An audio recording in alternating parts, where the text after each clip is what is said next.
এবং হত্যা হয়েছে। অভয়া মঞ্চ তার আইনি সেল তৈরি করেছে, সমস্ত রকম আইনি সহায়তা দেওয়ার চেষ্টা করে যাচ্ছে, লাগাতার চেষ্টা করে যাচ্ছে। আপনাদের আরেকটা তথ্য একটু জানিয়ে রাখি, বুঝতে সুবিধা হওয়ার জন্য, আর কোনো কারণ নেই।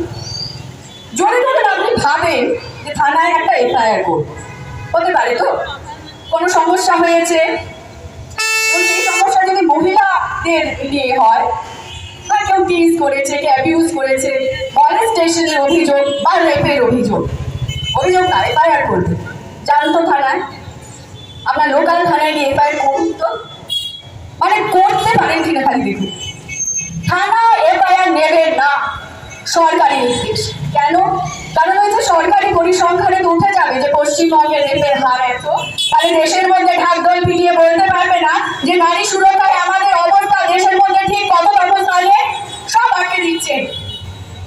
আপনাদের আবার একটা ঘটনা বলি, সুলমপুরের নাম শুনেছেন নিশ্চয়ই অনেকে, বেশি দূরে না, নিউটাউন থেকে একটু এগিয়ে, খুবই কাছে, মানে যদি লোকেশনের দিক দিয়ে বলেন।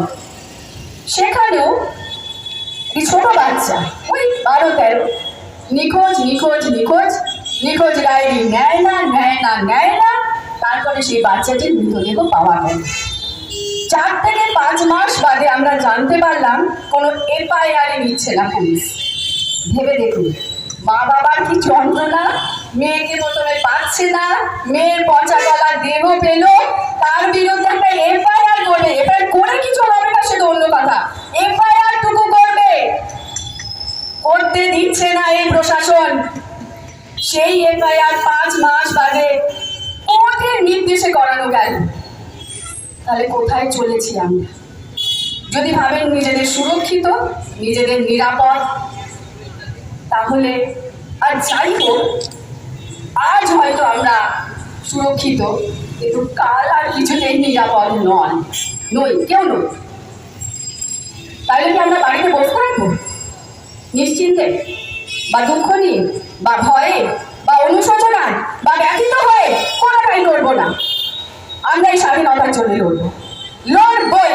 আজকে মেয়েদের যে স্বীকৃতি তারা এই দীর্ঘ লড়াই আন্দোলন করে তারা অর্জন করেছে, এই এত সহজে ওই রাতের সাথী অমুক প্রকল্প সরকার ঘোষণা করবে আর আমার যাতায়াতের ওপর রাত রেখে দিনে তারা প্রতিবন্ধকতা করবে, তারা আইন দেখে আমাদের বন্ধ করে দেবে, ওইসব আমরা অন্তত আর মানবো না।